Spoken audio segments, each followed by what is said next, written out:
strong. To Allah we belong. Destroy our mosques, our homes, take our lives. But our faith We'll never die. We will stay with the Khalifa of time. Ahmadiyya Zindabad. Jis basti da chappa chappa di janal sajaya. جس بستی دی ہر نکر تے پیار دا بوٹا لایا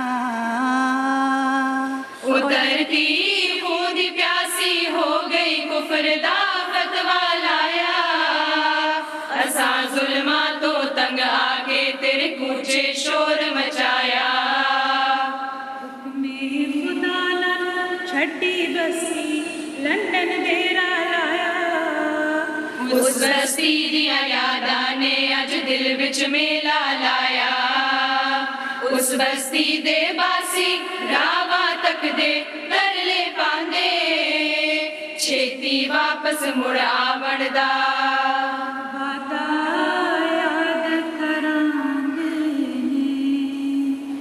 احمدی ماں اٹھو ہے ہر طرف خوف و خطر دجال کے حملوں سے نسلوں کو بچانا ہے اگر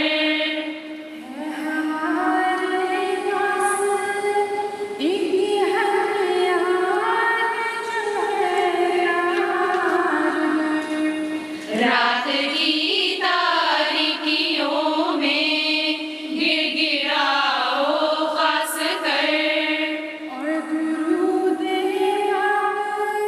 سے ہوں گی دعائیں باسمر جس سے در کھلتا ہے اس کا ہوتا ہے وہ جلوہ گر ہم بنات سلسلہ خدا کی خادمات ہیں ہم ہی تو ناصرات ہیں ہم ہی تو ناصرات ہیں وفا کی ہم ہیں پتلیاں خدا کی کاندات ہیں مقصد مسیح کی امین کا حیات ہے امام وقت کے ہر ایک عزم و عمل کے ساتھ ہیں ہم ہی تو ناصرات ہیں ہمیں تو ناصرات ہیں جس کے دم سے ہی ہم میں ہے دم مالکا دور رکھو اس سے ہر ایک غم مالکا اسے رکھنا ہمیشہ تو اپنی امان اور فرشتے رہے ہم قدم مالکا اس کا دیدار کرنے کی چاہت لیے سب جمع ہے یہاں چشم نم مالکا دعا کرو وہ شجر عمر بھر رہے قائم وہ جس کے سائے میں ہر شخص چین پاتا ہے